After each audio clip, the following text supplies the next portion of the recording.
की सब लोग मेरी बात सुनेंगे। आप लोग पुष्कर आज आए। पुष्कर आज का कोई मंदिर मूर्ति नहीं है।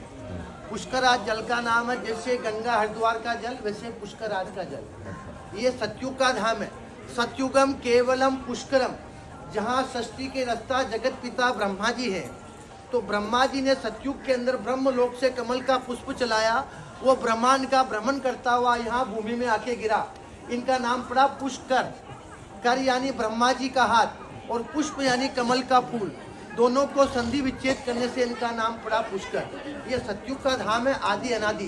द्वापरम नेमिशानम, जहाँ राम जी पैदा हुए। तेतायाम कुरुक्षेत्र, जहाँ कौरव पांडव कृष्ण भगवान हुए। और कलयुगे गंगा, जो भागीरथ लाया उत्तराखंड में। तो ये चारों युगों के चारों प्रमाण है। सतयुग के अंदर जब ब्रह्मा जी ने इस तीर्थ का निर्माण किया तो अपने हिंदुओं में 33 कोटि देवी देवता है। सभी देवी देवताओं को बोला कि सृष्टि के कल्याण के लिए तीर्थ का निर्माण किया है। आप लोग इसका हवन पाठ पूजा करना अति आवश्यक है। वो सामने जो पहाड़ी पे आप देख रहे हैं, कौन? सावित्री मैया की जय। ये अखंड सौभाग्य का देने वाला ब्रह्मा जी का पहला पत्नी है सावित्री माता।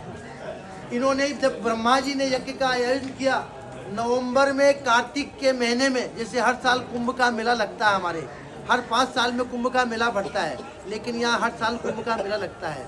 ब्रह्मा जी ने यहाँ बैठ के कार्तिक में एकादशी से पूर्णमासी तक 5 रोज तक यज्ञ का आयोजन किया। तो ब्रह्मा जी के 5 पुत्र हैं।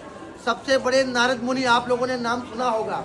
उनको बड़ा आनंद आता है झगड़ा कराने में। उनने देखा सृष्टि में सबको लड़ते झगड़ते देखा, माता पिता में कभी झगड़ा नहीं देखा।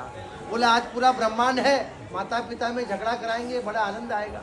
तो ब्रह्मा जी ने पुत्र को बोला कि जाओ अपनी माता को लेके आओ, यज्ञ का समय हो रहा है। तो जाके कहने लगे कि आप सृष्टि की माता हैं और वो सृष्टि के पिता हैं। आप ऐसे जाओगे तो शोभा ही मान नहीं पाओगे। थोड़ा श्रृंगार करिएगा, गाजे बाजे के साथ जाइएगा तो पूरा ब्रह्मांड आपको देखेगा। तो और जनानियों को समय लगता है, उधर आके कहने लगे कि माता जी को समय लगेगा। तो ब्रह्मा जी को चिंता लगी। जब आप लोग ब्रह्मा मंदिर जाएंगे तो ब्रह्मा जी के 2 द्वारपाल हैं। इंद्र भगवान जो वर्षा देने वाले हैं, कुबेर भगवान जो खजाने के मालिक हैं। तो जाके इंद्र भगवान को बोला जैसे भी हो यज्ञ का व्यवस्था करो। तब इंद्र भगवान हमारे यहाँ मृत्यु लोक में आते हैं। हमारे पास में गांव पड़ता है नाद गांव। वहाँ गुर्जर लोग होते हैं जो मवेशी रखते हैं, दूध दही का व्यापार करते हैं। तो लड़की वहाँ लेके पहुँची। इंद्र भगवान उसे लेके पहुँचे तो देवता लोग ब्राह्मण लोग कहने लगे कि ये मनुष्य हैं और आप देवगण हैं, ये सिंहासन पे कैसे बैठेगी? तो देवताओं की गाय होती थी, आप लोगों ने नाम सुना होगा, कामधेनु। कामधेनु का मतलब सर्व कामनाओं की पूर्ति करना। मंत्रों द्वारा उस लड़की को कुशा बनाया, जिसको हम लोग नाम बोलते हैं शुद्धिकरण में। कुशा बना के कामधेनु को खिला के पीठ में से निकाला। उनका नाम रखा वेद माता गायत्री। गाय मैंने गाय, 3 मन 3 टाइम, दोनों को संधि विच्छेद करने से उनका नाम पड़ा वेद माता गायत्री। जो गायत्री मंत्र का हम लोग जाप करते हैं, उनका जन्मस्थली पुष्कर है। जब शुद्धिकरण करके यज्ञ में बिठाया तो जो पहाड़ी पे विराजमान सत्यवान सावित्री, ये काली के रूप में प्रकट हुआ, जो कलकत्ता में काली के नाम से विख्यात है। आते ब्रह्मा जी से झगड़ा किया कि आपने मेरे सिंहासन में दूसरी पत्नी को क्यों बिठाया? मैं आपको श्राप देती हूँ कि आपका संसार में कहीं मंदिर नहीं होगा। इसीलिए ब्रह्मा का मंदिर आपको संसार में कहीं नहीं मिलेगा, कि कोई भी गृहस्थी लोग आपका पूजा नहीं करेगा। यहाँ नगर में छोटा बड़ा 1000 मंदिर है, सभी मंदिर श्रापित है। वहाँ सिर्फ सन्यासी लोग पूजा करते हैं। तो ब्रह्मा जी कहने लगे कि देवी यात्री लोग आएंगे, कहाँ पितरों का पिंडदान पूजा पाठ करेंगे? तब उन्होंने कहा कि धर्मस्य धर्म रूपेण और ब्रह्म रूपेण पुष्कर है। जो ब्रह्मा का स्वरूप माना गया है वो जल को ही माना गया है। इन्हीं के लिए दुनिया आती है। ये श्राप देके पहाड़ी पे विराजमान हो गई और यहाँ से रुष्ट होके कलकत्ता में काली के नाम से विख्यात हुई। और यहाँ यात्री लोग 3 काम से आते हैं।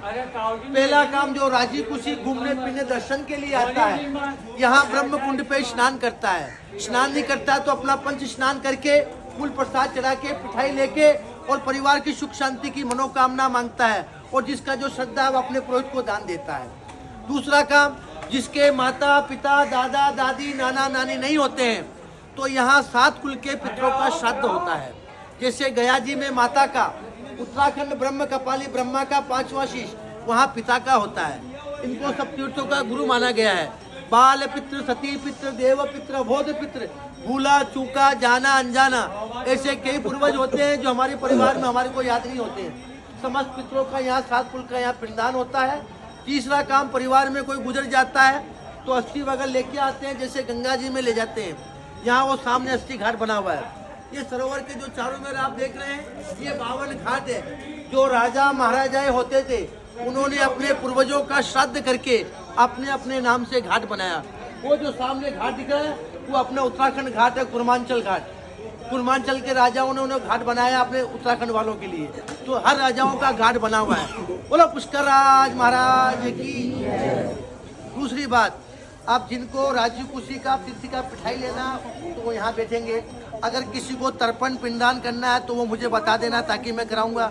नहीं है तो पिठाई लो, आशीर्वाद लो, अपना कार लेके दर्शन करो।